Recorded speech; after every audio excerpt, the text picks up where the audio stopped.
Tudo bem, menino, é chique demais, não é? Vamos ver o que ele vai nos apresentar com um tema desse. Fique à vontade, meu irmão. Muito obrigado. Boa noite. Muito bem. Que felicidade estar aqui mais uma sexta-feira na nossa casinha e dessa vez conduzindo o estudo da noite. E o nosso tema é Nosso Lar, de Swedenborg, André Luiz. Quem aqui já ouviu falar de Swedenborg? Levanta a mão, por favor. Olha, algumas pessoas já sabem, já ouviram falar, alguns já assistiram palestras sobre Swedenborg também. Uma coisa eu vou garantir a vocês. Hoje eu garanto que vocês vão sair daqui cheio de dúvida. Porque eu vim aqui para colocar dúvida na cabeça de vocês. Porque quanto mais a gente estuda, novas dúvidas vão surgindo. Lembra quando as professoras da gente explicavam, tipo, regra de 3, para mim até que eu gostei, mas raiz quadrada eu demorei um pouquinho para pegar o raciocínio. Aí as professoras perguntam, e qual é a dúvida que você tem? Quando a gente não tem dúvida, porque muitas vezes a gente sabe muito pouco, né? E a dúvida ela é feita para isso. Quanto mais você tem conhecimento, você vai tendo dúvida e vocês vão entender o porquê disso. E eu quero contar logo no início para vocês como surgiu esse estudo. Minha primeira palestra, eu vim falar com vocês sobre trabalho. E hoje eu vim falar sobre estudo. Obrigado, viu, André Lima? Que é muito importante. O estudo, principalmente na doutrina, é muito importante. Mas tão importante quanto o estudo é trazer o estudo daqui para cá. Chico conta uma história muito interessante de uma pessoa que passou a vida inteira estudando a Bíblia. Estudou a Bíblia de cima a baixo, indo e voltando. Quando desencarnou, ele era tão apegado à Bíblia que ele plasmou a Bíblia. E ele não entendeu por que ele não foi para o céu, porque ele estava certo que ele ia para o céu com trombeta, com um anjo voando, com tudo. Ele não estava entendendo por que ele estava no mundo, e sem entender isso, até que um espírito apareceu para ele, ele questionou, por que eu não estou no céu? Eu aprendi a Bíblia toda, eu sei o menor versículo, o maior versículo, se você disser a página, eu sei qual é o versículo, qual é o apóstolo, o que disse, o que estava pensando e que horas foi. Aí o espírito, certo, mas e o que você colocou em prática disso? Ele, não, que negócio não, eu sei a Bíblia toda. Eu sei de cima a baixo, mas o que foi que você colocou em prática? Ele, não, em prática, nada. Eu digo, pois agora vai voltar para colocar em prática o que você aprendeu. A sorte é que esse espírito, esse desencarnado, não era espírita, porque se fosse, ia ter que plasmar o Pentateuco, as obras de André Luiz, de Joana de Ângeles, não ia conseguir nem volitar com tanto peso, né, para plasmar, ia ser muito mais difícil. Mas o estudo é muito importante, a gente vai falar sobre o estudo e sobre as relações. E esse estudo surgiu, estávamos no seminário, o último seminário agora da Federação, estava eu, Tatiana, que está ali, e Roberta, que é outra colega nossa, outra irmã nossa aqui do Viana, e elas fizeram assim, vamos fazer um estudo de André Luiz? Eu disse, bora! Eu nem gosto de topar as coisas, né? Quase não gosto, nada. E eu tinha começado a ler as obras de André Luiz, não na sequência normal, eu fui pelas obras que iam me interessando. Li Obreiros da Vida Eterna, No Mundo Maior, Missionários da Luz. Quando eu ia começar a libertação, apareceu o estudo e eu voltei para ler o Nosso Lar. Aí eu fui lendo o Nosso Lar. Quando estava no finalzinho, eu gosto de ler de madrugada, era 1h30 da madrugada. Aí eu fui tirar uma dúvida, peguei o livro assim, voltei. Quando eu voltei, eu vi um monte de marcaçãozinha do marca-texto. Aí eu disse, isso dá um estudo. Isso dá uma palestra. Quem foi que disse que eu consegui dormir? Nem totalmente pronto. Enquanto eu não estava estruturado, aí eu fui, pesquisei de um lado e abri um livro, e peguei outro livro e fui ver vídeo no YouTube, então fui montando. Nesse dia eu fui dormir umas 5h pouca da manhã, eu comentei até com você, mas feliz por estar estudando. Quantas vezes, acho que muitos de nós aqui já foram dormir de 5 horas da manhã, ouvir o dia nascer por angústia, por desespero. E que coisa bacana ver o dia nascer porque você está instigado, está estudando e está entendendo mais sobre o grande motivo que nós estamos aqui, que é, entre outras coisas, nos relacionarmos e evoluirmos. Então, foi do relacionamento com os colegas, os irmãos aqui do Viana, através do estudo de André Luiz, que esse estudo aqui nasceu. Então, vocês fazem parte totalmente disso. Aí só para... Tem alguém aqui pela primeira vez no Viana hoje? Primeira vez no Viana. Primeira vez numa casa espírita, que nunca foi numa casa espírita. Alguém? Você é a primeira vez? Seja muito bem-vinda. Vou fazer igual aprendi com o meu irmão Ismaelson, que está ali. Se você tiver alguma dúvida no final, quiser procurar a gente, como é a primeira vez na casa, tiver alguma dúvida, estamos à disposição. Viu? Como é seu nome? Clísia. Entendi certo? Essa aí, esse nome aí. Seja bem-vinda. Viu?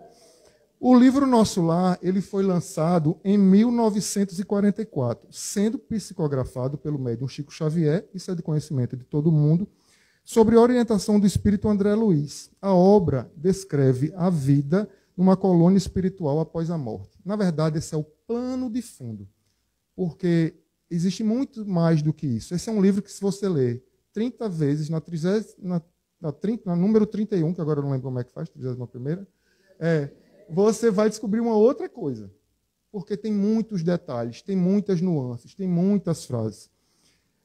E o espírito André Luiz foi um médico que viveu no Rio de Janeiro no final do século XIX e início do século XX. E ele é o autor espiritual da série A Vida no Mundo Espiritual, que inclui o Nosso Lar. E essa é uma imagem do Nosso Lar de acordo com o que é descrito nos livros. Uma cidade em formato de estrela, de 6 pontas, circunscrita num círculo, com a governadoria no centro, são 6 ministérios. E quando isso apareceu, gerou uma celeuma tão grande, porque até hoje tem pessoas que acham que é ficção, que é historinha, que é metáfora. E isso foi muito questionado, muito, muito questionado. Mas já imaginando isso, nosso querido Emmanuel, que sempre chegando e dá logo os argumentos mais assertivos, ele já colocou no início do livro: certamente que numerosos amigos sorrirão ao contato de determinadas passagens da narrativa. E ele faz até uma comparação. Já imaginou se na época que foi lançado o Nosso Lar, Chico tivesse falado que, olha, vai ter celular, que a gente vai falar com uma pessoa no Japão e vai ver outra pessoa, aí que o povo ia dizer que Chico estava doido. E o pior é que o melhor, na verdade, se você for olhar as obras, você vê falando sobre chamada de vídeo, sobre tela de plasma, tem todas essas coisas que hoje existe. Mas, dado essa dúvida, dado esse questionamento, esse é ou não é, eu resolvi trazer um personagem para nos ajudar. E esse personagem é o detetive mais conhecido do mundo, que é Sherlock Holmes. Que quando ele descobriu um mistério, ele falava para o assistente dele: elementar, meu caro Watson. Aí a pergunta que não quer calar: o que Sherlock Holmes tem a ver com a doutrina espírita? Mas eu vou explicar por quê. Por conta desse ser humano aqui, Sir Arthur Conan Doyle, que viveu de 1859 a 1930. E o que ele tem a ver com Sherlock Holmes e com a doutrina espírita?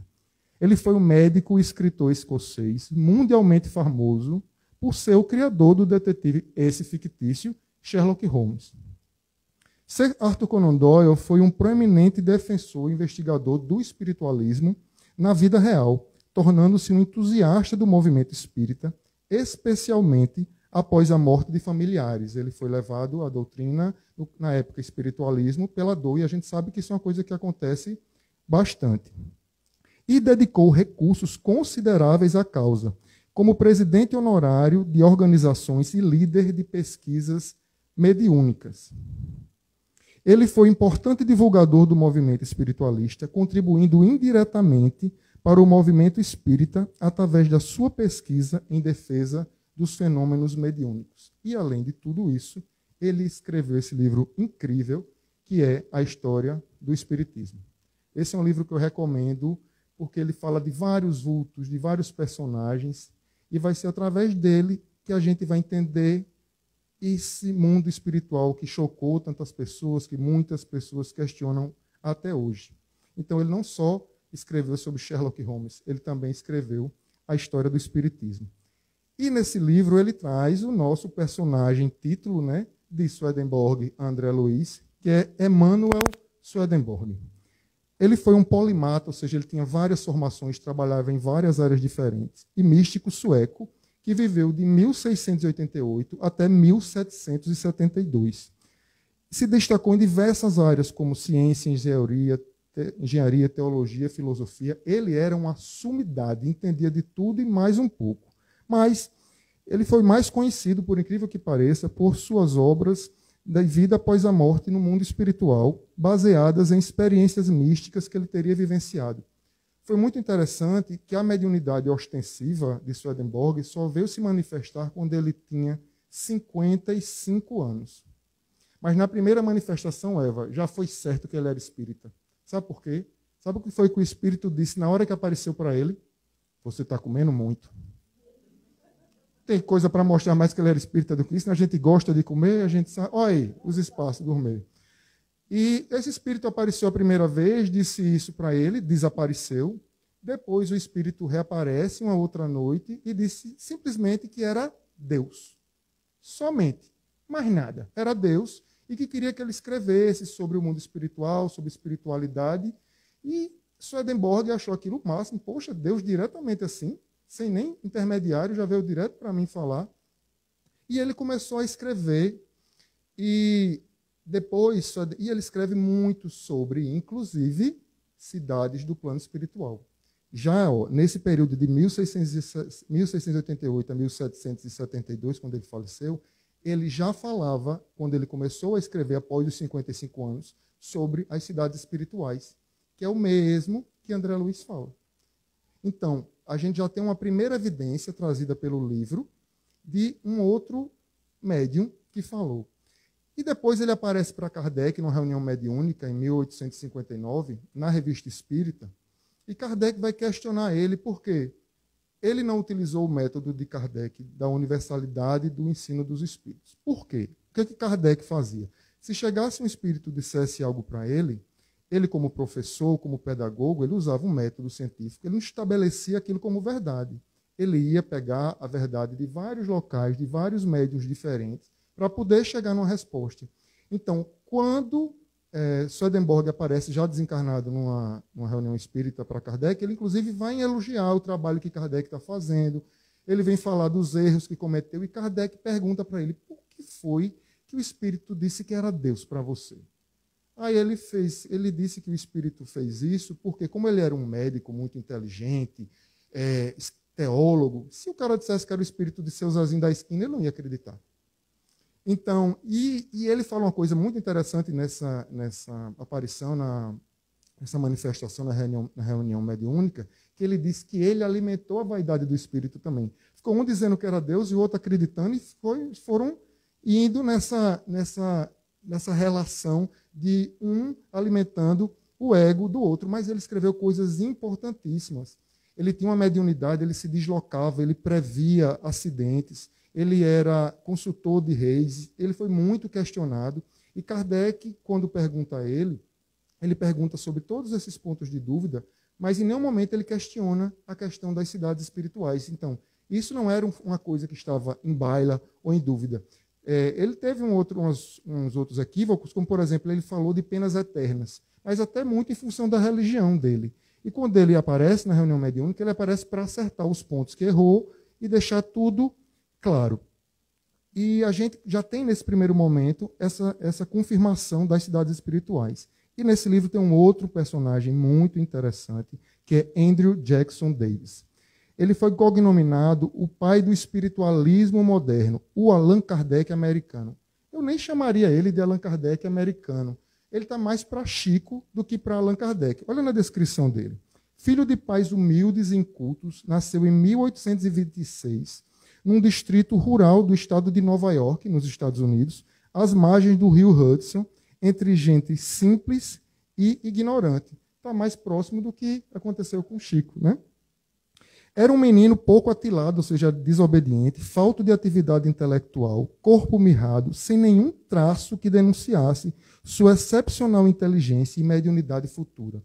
Os livros de Andrew Jackson Davis sobre filosofia até hoje são considerados verdadeiros tratados sobre filosofia. E ele não tinha formação nenhuma da mesma forma de Chico. E sabe quem era o mentor espiritual dele? Swedenborg. Swedenborg e Galeno apareceram para ele, ele se desdobrava em uma montanha e foi passando. E muitas das obras que ele escreveu, muitos atribuem a Swedenborg, porque ele não tinha o conhecimento para escrever. Até hoje as obras dele são referência de filosofia. E também tem uma mediunidade muito ostensiva, e ele preveu o combustível, ele preveu a máquina de escrever, e ele também falou sobre as cidades no plano espiritual. Ele encontrou com a mãe dele, desdobrado, em uma cidade do plano espiritual. Ou seja, mais uma evidência da existência das cidades no plano espiritual. E ele desencarna no ano que Chico nasce. Olha que coincidência. É tipo a espiritualidade. Vem tu, agora vai tu. Agora volta. Né? É a logística do plano espiritual. Movimento. Não dá para vir todo mundo, né? Tem que ficar alguém lá. E agora a gente vai falar, trazendo para o Brasil, de Dona Ivone do Amaral Pereira, que ela começa a escrever o livro Memórias de um Suicida em 1926. E eu gosto muito de uma metáfora que Elahá fala sobre o livro Memórias de um Suicida, que muita gente acha muito pesado. E Elahá, ele faz uma metáfora comparando um jangadeiro que pega uma jangada e leva para o mar e que precisa passar pela arrebentação, que é a parte mais difícil para depois alcançar o mar.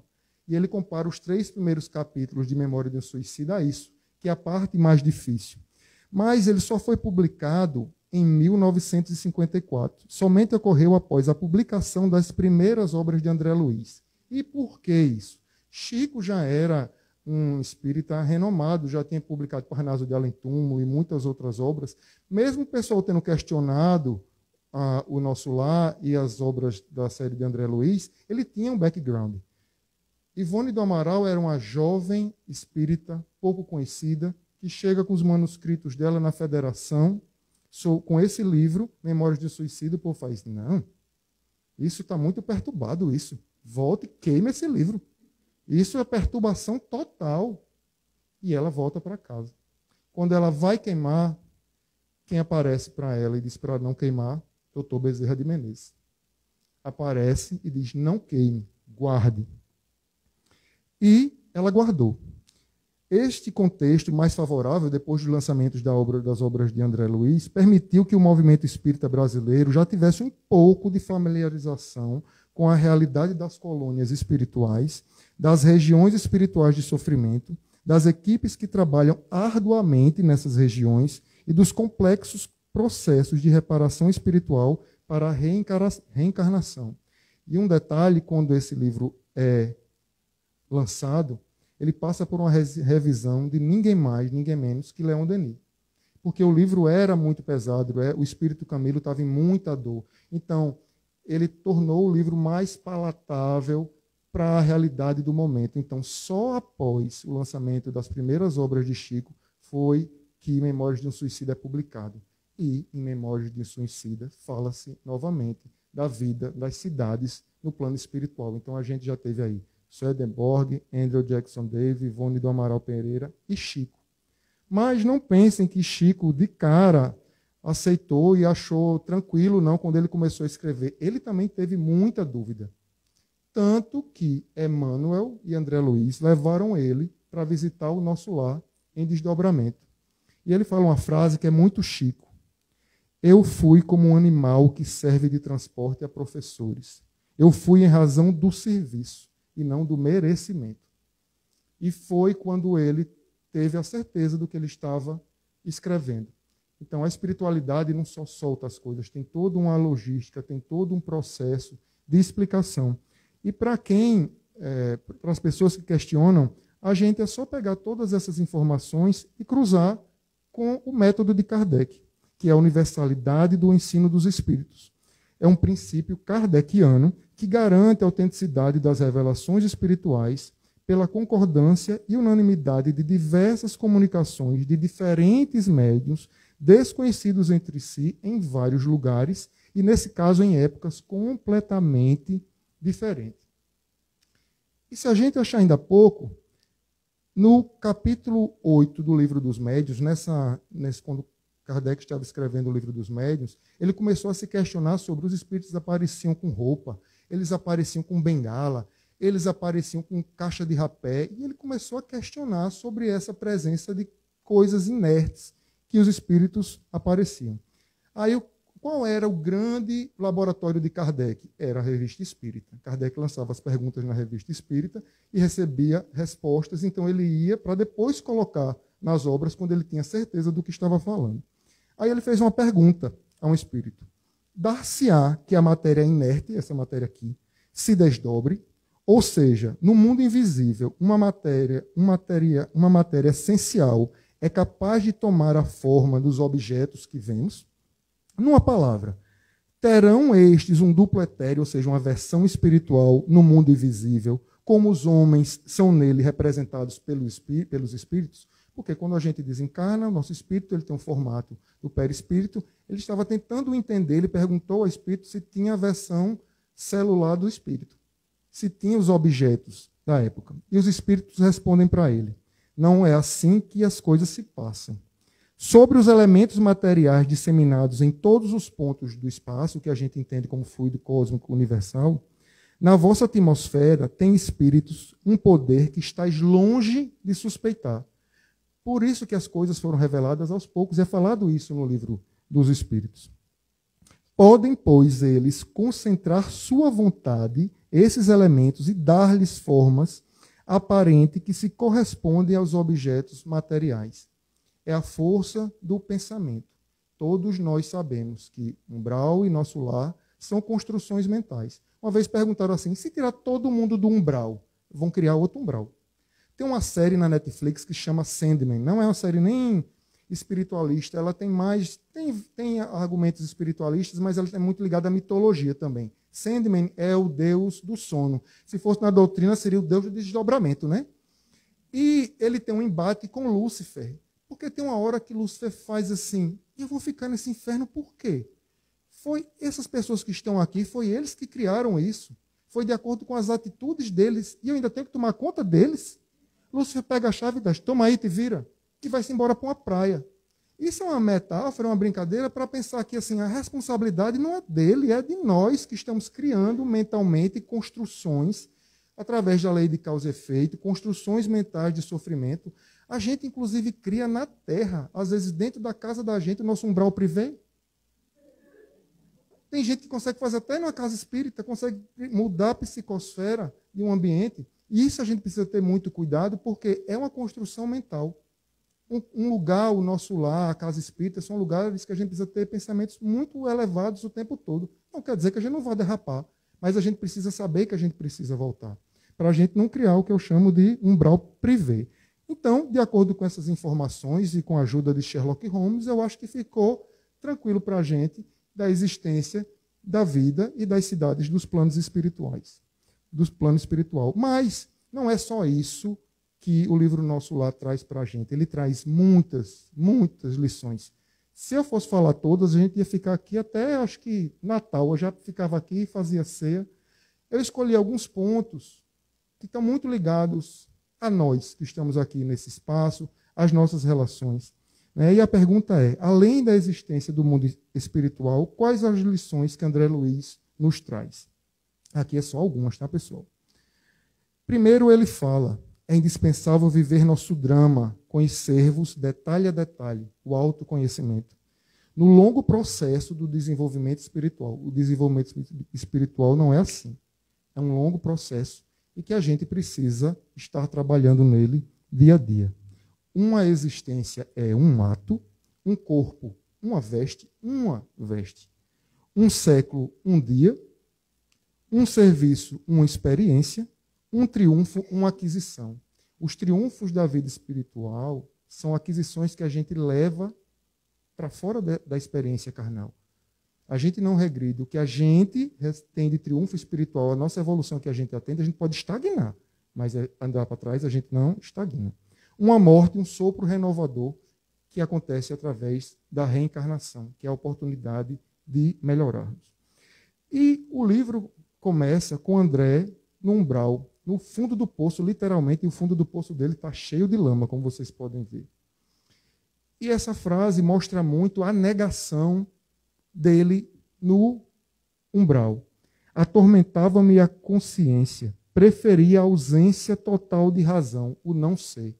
A gente nem precisa estar no umbral para ficar assim, né? Quando a gente nega, quando a gente não quer aceitar, quando a gente acha que não merece, e por que eu estou passando por isso, é a negação. E ele ficou nesse processo de negação por um longo tempo. E ninguém que está em situação nenhuma, seja no umbral, seja onde for, todos nós temos auxílio espiritual. O problema é que quando a gente está na negação, a gente não consegue se sintonizar com o auxílio espiritual. Aí ele começa a pensar e a entender um pouco. Existem alguns palestrantes, algumas pessoas que acham que essa vivência, esse tempo que André ficou no umbral, é porque ele fez uma compilação de 2 encarnações dele, porque pelo que ele fez, talvez não fosse para ele ficar tanto tempo. Eu tenho uma visão um pouco diferente e vou apresentar ela para vocês. Por conta das frases dele. Ele fala assim: enfim, como flor em estufa, ele está falando da vida dele anterior, não suportava agora o clima das realidades eternas. André foi criado sem esforço nenhum. Ele não teve história de superação, digamos assim, na vida dele. Ele foi médico muito fácil, ele teve o consultório dele muito fácil. Ele era praticamente aquela rosinha da Bela e a Fera que fica dentro da cúpula. Então, ele não estava exposto aos intempéries, às dificuldades que formam o nosso caráter, as dores que nos elevam, que tornam o instinto de sobrevivência, igual você estava falando ontem. Ele estava dentro da cúpula dele. E tem um amigo meu que está sentado ali também, que fala uma frase, que quando a gente está nesses momentos de tranquilidade e de paz, a gente tem que aproveitar para exercitar a nossa capacidade de fazer o bem, que muitas vezes a gente não consegue quando está no desespero, quando está com a doença. Então é como Ismaelson diz. E quando a gente está nesses momentos de paz, de tranquilidade, que a gente possa exercer a espiritualidade de fato, a relação com as outras pessoas, e ele é uma pessoa completamente isolada no mundo dele. E por que eu digo que isso influenciou ele? Ele fala: não desenvolver os germes divinos que o Senhor da vida colocara na minha alma. A gente sabe que as leis de Deus estão escritas na nossa consciência. Mas se você está em estado de consciência, de sono, como fala Joana de Anjos, se você não tem o despertar, o germe está lá e ficou na cabeça dele e ele não teve acesso. Então, André Luiz ele não tinha não só falta de conhecimento espiritual, ele tinha falta de sentimento espiritual. Ele não falava sobre religião, ele não entendia o que era Deus. Quando as pessoas falavam de Deus perto dele, ele galhofava, ele tirava a onda. Então, fica muito difícil de você se socorrer num momento como esse. Eu vou dar um exemplo do contrário disso que aconteceu aqui no Viana. A gente tinha um evangelizado no C63 que desencarnou. E o que ele fazia todo sábado? Ele vinha para o Viana. Então, ele sabia o caminho de pedir socorro. Quando ele desencarnou, ele veio ser socorrido aqui no Viana.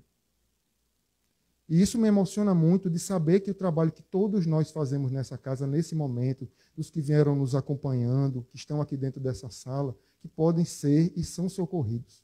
E ele veio para ser socorrido. Às vezes a gente tem um instinto imediatista, poxa, o cara não saiu da droga, ele ainda está não sei o quê. Mas a gente está plantando uma semente e está ensinando um caminho que André Luiz não sabia. Até a mãe dele, que está numa esfera superior, fala da culpa que ela tem de não ter desenvolvido isso nele. Educação não é só dizer sim, misericórdia não é só dizer sim e passar a mão na cabeça. A gente precisa falar as verdades com amor, é como o Santo Agostinho, que fez aniversário ontem, fala. A gente não pode, por amor, deixar de dizer as verdades. Dizê-las com amor, mas não deixar de dizer as verdades. Então, André Luiz não tinha essas informações, esses sentimentos, para poder entender. Só que foi passando o tempo, os espíritos que estavam lá, a mãe dele em oração, ele, olha a frase, acentuava-se o desalento. Foi quando comecei a recordar que deveria existir um autor da vida, fosse onde fosse. Ele não sabia nem o nome, não sabia onde é que era. Mas ele começou a pensar, ele saiu da negação e ele começou a pensar sobre.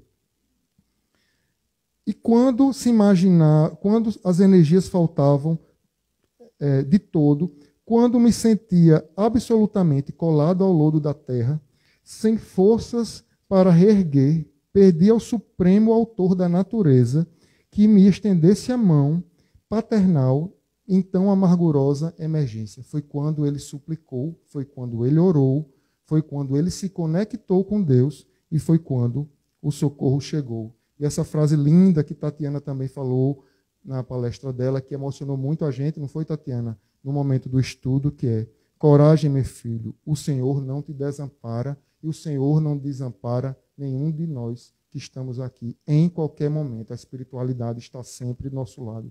Os amores das nossas vidas que já foram, que estão presentes, eles estão sempre do nosso lado. E André Luiz é socorrido, e ele vai para o nosso lar, e ele toma a sopinha, e ele fica em tratamento, e recebe passe. Quem não leu o livro, quem não assistiu o filme, uma das ideias é que estimule a ler e assistir, ler o livro, e quem já leu, lê de novo. Só que aí, beleza, ele está e começa a andar no nosso lar, e vê o aerobus, e começa a ver as maravilhas da cidade, entender todos os ministérios. Aí ele encontra depois com Clarencio, que foi a pessoa que socorreu ele. E acontece uma coisa muito interessante, uma coisa que não acontece nunca com a gente: se lamentar, se amargurar, reclamar, mesmo após a misericórdia, mesmo com a saúde que a gente tem, mesmo com a vida que a gente tem, mesmo estando aqui hoje numa casa espírita, porque é uma misericórdia, a gente está aqui hoje, nessa encarnação, podendo vivenciar a doutrina espírita. Ele começou a reclamar. É como Giorgio fala, as lamentações de Jeremias. Aí ele falou, aí Clarencio botou a mãozinha no ombro dele e falou só assim: é indispensável criar pensamentos novos e disciplinar os lábios. Somente conseguiremos o equilíbrio abrindo o coração ao sol da divindade. Ele estava meio que voltando para o umbral sentimentalmente. E ele fala uma frase que parece dura, mas que às vezes, quando as pessoas estão nesse momento só de reclamar, e os espíritos falam muito para a gente sobre disciplina. A disciplina é muito importante. Ele diz assim: se deseja permanecer nessa casa de assistência, aprenda a pensar com justeza. Vou repetir essa frase. Se deseja permanecer nessa casa de assistência, aprenda a pensar com justeza. Reconheça a misericórdia que teve para com você. Agradeça, não reclame. E isso vale. Nós estamos também dentro de uma casa de assistência e a gente precisa ser grato e ter noção do local onde a gente está, de toda a dimensão espiritual dessa casa. Todos nós que estamos aqui nesse momento, tem pessoas passando por cirurgias espirituais, tem espíritos sendo tratados, não é só lá dentro no passe, Eva fala sempre isso. Dessa psicosfera, e a gente não pode, por estar aqui sempre, ouvindo sempre, esquecer disso em momento algum, do poder da espiritualidade. Eu falo sempre uma coisa: a gente não pode entrar na casa espírita com os pés sujos, a gente precisa ter cuidado. Ter amor no coração, entender que a gente está num lugar de tratamento, numa escola, num hospital, onde a gente é tratado, onde a gente trata. Mas o nosso lar também tinha uma série de problemas. Quem acha que o nosso lar é só paz e amor, pelo contrário, eles tiveram muitos problemas com a alimentação. Eles brigaram mais de 20 anos por comida. Eles brigaram mais de 20 anos por comida. E olha aqui que frases interessantes que eu trouxe para vocês. Muitos recém-chegados ao nosso lar duplicavam exigências, queriam mesas lautas, bebidas excitantes. Com certeza era o povo atrás de café. Com certeza. Dilatando os velhos vícios terrenos. E olha que coisa. Aí você pensa assim: ah, não, mas foi o pessoal que chegou lá agora que está assim, querendo essas coisas. Aí, olha esse trecho. Espíritos dedicados às ciências e matemáticas que ali trabalhavam, os trabalhadores do nosso lar, eram os mais teimosos adversários.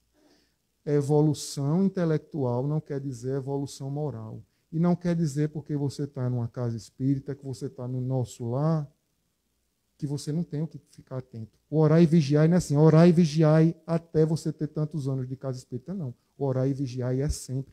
Eu falo sempre que a maioria dos acidentes aéreos acontecem com pilotos experientes, porque eles acham que não tem mais o que se questionar. Então, a gente precisa ter esse olhar crítico para nós o tempo todo, que é isso que vai fazer com que a gente evolua com amor, com indulgência, mas que a gente busque a nossa evolução. E o governante tentou de tudo, e trouxe gente de esfera, e fez curso, e atendimento fraterno, e palestra, tentou da melhor forma, o tempo todo, resolver essa situação, mas não teve jeito.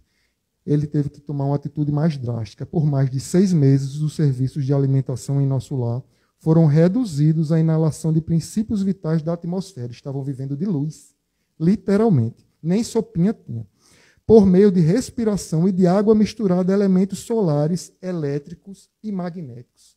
Aí vem uma frase super interessante do governador. A colônia ficou sabendo o que vem a ser a indignação de um espírito manso e justo. Porque manso é tudo, é diferente de ser condescendente. Ele precisou tomar uma atitude mais drástica, porque estava começando a ter, inclusive, invasão de espíritos umbralinos no nosso lar. Então, tem hora que a gente precisa do freio de arrumação. Isso é na nossa vida, isso é na nossa casa, é no nosso trabalho. E é na casa espírita, somos todos espíritos em evolução e a gente precisa ter essa consciência de que estamos aqui em evolução do mesmo jeito do nosso lar. E das mais lições que André Luiz tem, porque qual era o grande objetivo de André Luiz? Eu estou já passando do meu tempo, mas tem nada não, tenho crédito. Tu passou? Então ótimo. Da última vez eu acabei mais cedo, hoje eu levanto o direito Eva de falar um pouquinho mais. Noções de lar. Por quê? Qual era o grande objetivo de André Luiz? Era voltar e ver a família dele. Então ele precisava passar por todo esse aprendizado para poder conseguir, porque se ele chega na família dele, vocês vão ver mais na frente, ele precisava de ter um aprendizado. Então, ele conversa com a mãe de Lísias, que foi um dos que socorreu ele, e que é tão interessante que no livro fala assim, que Lísias não queria ser chamado de enfermeiro.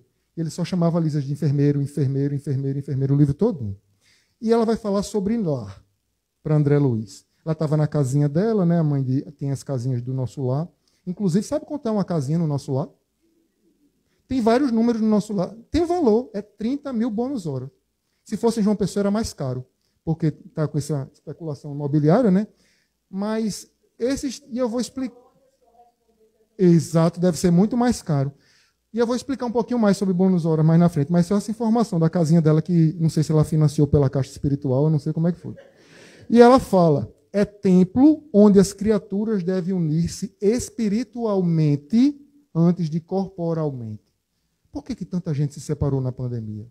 Porque a gente começou a conviver na pandemia. Então, um lar, muita gente se preocupa... Tudo engaulado. Aí não aguentava. Um lar você precisa ter essa união num lar.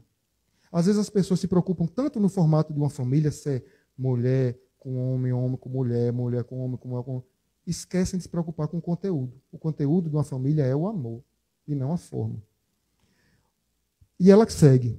E ela pergunta a André Luiz, isso estamos falando dos anos 40, tá?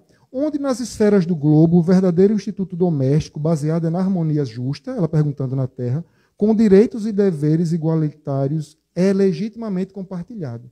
Até hoje não é. Até hoje não é. E é importante que os direitos e deveres sejam compartilhados dentro de um lar. Você não sobrecarregar uma pessoa só, ou outro sobrecarregar. Um relacionamento ele precisa ser 100%. Uma hora você está 30, outro está 70, depois você está 70, o outro está 30, um está 45, o outro está, esqueci a conta, para fechar 100. Não pode ser uma pessoa só sendo responsável pelo peso, pela parte difícil. Então, isso é importantíssimo. E ele precisava entender sobre isso. Quando os cônjuges perdem a camaradagem, o gosto de conversar, daí em diante, os mais educados respeitam-se, os mais rudes mal se suportam. Isso naquela época. Hoje em dia é feminicídio, é morte de filho, é pai matando mãe. Então, os cônjuges, a família, é a nossa primeira unidade. A gente precisa ter amor, ter camaradagem, precisa ter conversa, precisa ter papo, precisa ter coisas em comum. Não é só dividindo, senão era aquele pessoal que se junta só para dividir um quarto. A gente precisa ter conversa. A gente precisa ter camaradagem. E sobre trabalho, ele também teve lições importantes. E ele fala uma coisa muito, muito importante para todos nós, inclusive que pretendem e que trabalham na casa espírita. E não só na casa espírita, no nosso dia a dia, na nossa vida. A ciência de recomeçar é das mais nobres que o nosso espírito pode aprender. E aí ele se compara a Paulo de Tarso. Por quê? André Luiz era médico, ele chegou no nosso lar, ele queria ser o quê? Um médico. Ele mal tinha se tratado, ele já queria começar já. E não era na UPA, não. Ele queria ir para a clínica, ele queria top. E a gente precisa saber recomeçar. Às vezes, o material, o profissional, a gente não vai, claro, abandonar os nossos talentos, mas tem um momento certo da gente usar os nossos talentos. E ele fala uma coisa muito conectado com Paulo. Paulo de Tarso, doutor do Sinédrio, esperança de uma raça, pela cultura e pela mocidade, alvo geral de atenção em Jerusalém, que voltou um dia ao deserto para recomeçar a experiência humana, não como doutor do Sinédrio, mas como tecelão rústico e pobre, após ele encontrar Jesus. Ele foi para o deserto e recomeçou. E a gente precisa recomeçar quantas vezes forem necessárias. E ele fala para Clarence, porque ele primeiro foi buscar o trabalho querendo ser médico, e depois ele entendeu. Quando eu recorrer ao ministro Clarence, não estava bastante consciente do que pedia. Queria serviço, mas talvez não desejasse servir. Isso faz muita diferença. É o trabalho que aparece para que a gente faça. E não é muitas vezes o que a gente quer naquele momento, e não pode fazer diferença estar aqui em cima fazendo palestra, estar tocando no Infinito Bem, ou estar lá embaixo limpando a sala do 163. É a mesma coisa. É assim que tem que ser, é assim que a gente precisa encarar o trabalho, porque é onde está precisando de cada um de nós. E ele encontra com a mãe dele, e a mãe dele traz, que é um espírito superior, traz várias informações também para ele. E ela fala exatamente sobre essa questão de se doar. Dá sempre, meu filho, sobretudo, jamais esqueças de dar de ti mesmo, em tolerância construtiva, em amor fraternal e divina compreensão. A diferença da caridade para a caridade material para a caridade moral. Não adianta eu pegar e sacudir um negócio aqui em Francisco. Não adianta eu jogar algo se eu não tiver o sentido do que eu estou fazendo do trabalho. A prática do bem exterior é um ensinamento e um apelo para que chegues à prática do bem interior. Você precisa praticar para que aquele bem que você faça lhe toque. E aí ela fala sobre bônus hora. Eu me incomodei um pouco com essa história de bônus horas, que é uma coisa muito mercantilista. Mas, na verdade, ela fala aqui, o bônus hora representa a possibilidade de receber alguma coisa dos irmãos em luta, ou de remunerar alguém que se encontre em nossas realizações. Mas o critério quanto ao valor da hora pertence exclusivamente a Deus. Ou seja, é dinheiro do jogo da vida, é dinheiro do banco imobiliário. Ele não tem valor, ele é uma referência. Porque a grande questão do trabalho não é assim, vou fazer esse trabalho, vou ganhar tanto bônus hora. Mas o trabalho, ele precisa desenvolver você. Tem uma pessoa que está com o André Luiz, é Narcisa, e ela fala assim, eu já trabalhei 6 anos, eu preciso trabalhar mais 3 para encontrar minha família. Não é o dinheiro para comprar a passagem da Gol, não. É porque ela precisa de experiência de trabalho para ela poder conseguir lidar com a família dela. O trabalho, o bônus hora, é só uma metáfora para que o trabalho nos desenvolva. Não é só vir para a casa espírita cortar as verduras, igual ela já fala, com raiva, sacudir dentro do cachorro quente. É que esse trabalho transforme você, que transforme a gente.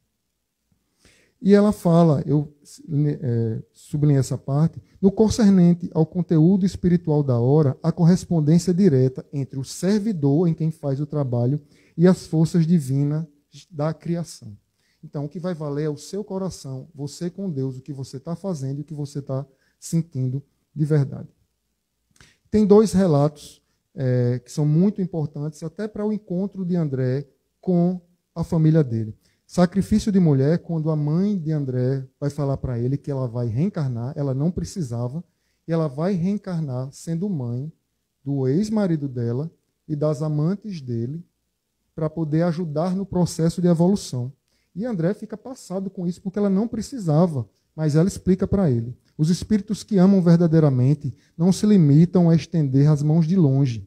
Do que nos valeria toda a riqueza material se não pudéssemos estendê-las aos entes amados? Poderíamos, acaso, residir num palácio, relegando os filhinhos à intempérie? E ela fala, não posso ficar à distância. E ela escolhe reencarnar e vai reencarnar com o ex-marido e com as amantes do marido para ajudar nesse processo evolutivo deles. E a volta de Laura. Cadê Laura? Ó, Laura. A volta de Laura. Laura foi tipo assim, Ricardo, você encarnou e Laura fez, já eu vou. Aí quando foi na hora de Laura ir, Laura ficou meio hesitante. Sinto-me qual enferma que se curou de numerosas feridas. Laura é a mãe de Lísias, que estava conversando sobre lar com o André Luiz. Em verdade, as úlceras não mais me apoquento, mas conservo as cicatrizes. Ela evoluiu, ela melhorou, mas ela está com medo de reencarnar. Bastaria um leve arranhão para eu voltar à enfermidade. É o medo que ela tem de reencarnar e de errar, e que pode acontecer com cada um de nós. Na Terra, porém, nossa intenção é como se fora luz bruxelante num mar imenso de forças agressivas. E nessa hora, Lísias tinha uma conversa com ela sobre toda a misericórdia que vai ter sobre ela, em função do trabalho dela, que todos nós temos, para que ela consiga passar por esse desafio que todos nós estamos passando, reencarnar para que nós possamos evoluir, lidar com o nosso orgulho, lidar com nossa raiva, lidar com todos os sentimentos que a gente tem para poder evoluir, crescer e não fugir do que a gente precisa evoluir nessa encarnação.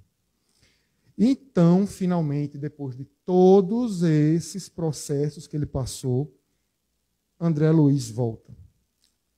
Não encarna, tá? Ele volta para ver a família dele. Após todas as experiências vividas, André finalmente tem a permissão de voltar ao lar terreno e vive a dor e o abatimento de ver sua mulher casada novamente. Já imaginou se ele tivesse voltado logo, tinha virado obsessor. Por isso o trabalho não foi assim, eu comprei a minha passagem, o meu check-in, vou pegar o aerobus e vou passar lá em casa. O trabalho foi desenvolvendo ele, para poder ele conseguir ver. E mesmo assim não foi fácil. André recorre a tudo que aprendeu no nosso lar para conseguir enxergar o casal como seus irmãos. E com a ajuda de Narcisa, restabelece a saúde do atual marido da sua esposa que estava acamado. Ele estava sofrendo um processo de obsessão. E eu peço a vocês que leiam com atenção essa parte do livro, que é uma parte muito bonita. Porque Narcisa, quando vê o estado do marido, do atual marido da esposa de André, ela podia ter chamado Clarencio, ter chamado alguém do nosso lar, e ela recorre à natureza. Ela recorre a criaturas da natureza. E ela pede a receita de um banho de ervas, de mangueira com eucalipto. E ela fala que no mundo nada se perde, tudo tem a sua função. E essas criaturas que apareceram, esses seres, que André fala, seres estranhos falando línguas diferentes, que ajudaram ela, são seres que cuidam da natureza. Aí cada um entenda como quiser quem são esses seres da natureza que ensinam a fazer banhos e que falam outras línguas, cada um entenda como quiser. Mas na natureza, na nossa terra, todos os espíritos têm uma função. E ela fez esse banho e ajudou e curou o atual marido da esposa de André. De volta ao nosso lar, ele é recebido por todos os seus amigos. Clarencio vai ao seu encontro e diz: até hoje, André, você era meu pupilo na cidade, mas doravante, em nome da governadoria, eu o declaro cidadão do nosso lar. E agora eu quero trazer uma história para vocês, para finalizar. A gente falou muito de vivência do plano espiritual, de André Luiz, de Swedenborg, de gente de fora e da Europa. E a gente precisa lembrar que isso acontece toda hora, o tempo todo com a gente. Essa história eu estou pedindo permissão para utilizar, para falar sobre ela. É a história do avô de Tatiana, que está ali se acabando de chorar. A mãe de Tatiana, ela não é espírita. A mãe de Tatiana é católica. E ela tem uns sonhos que sequestram ela, né, Tatiana? E nesse sonho ela encontrou com o pai dela, com o avô de Tatiana, numa cidade espiritual, andando, sendo socorrido por um homem, né? E ela vira para o pai dela e faz: papai, você está andando? E ele responde: e falando. E falando. E ela foi contar para a Tatiana e tinha aerobus no sonho dela. Isso foi em 99, não tinha filme do nosso lar, ela não lê literatura espírita. Depois ela tem um outro encontro com ele na casinha dele, que era igual à casinha como ele vivia no interior, que era a realidade dele. A gente não vai ser seres diferentes quando a gente reencarnar. E se a gente tiver a misericórdia, o benefício de ter uma casa no nosso lar, ou na colônia espiritual que seja, ela vai refletir o nosso pensamento. E o pensamento dele era esse. Era essa quartinha, era essa rede. E ela tem um terceiro sonho com ele. Nesse sonho ele aparece para ela, com os olhos cheios d'água. Ele era um homem do interior, muito simples, e disse a ela: minha filha, eu vou voltar, e agora eu vou voltar para estudar. ele teve a evolução moral e agora voltou para ter a evolução intelectual. E esse depoimento foi dado para nós por Tatiana no nosso grupo de estudos, por isso é tão importante estudar. Por isso é tão importante conviver entre nós, escutar as nossas histórias, para a gente não achar que é só Swedenborg, que é Andrew Jackson Davis, que é em Nova York. Não, que é só com Chico. É com a gente, é o tempo todo. A lei do progresso é como um fluxo de água corrente. Ninguém consegue deter. A gente pode segurar, a gente pode atrasar, mas todos nós vamos ser anjos em algum momento. Muito obrigado.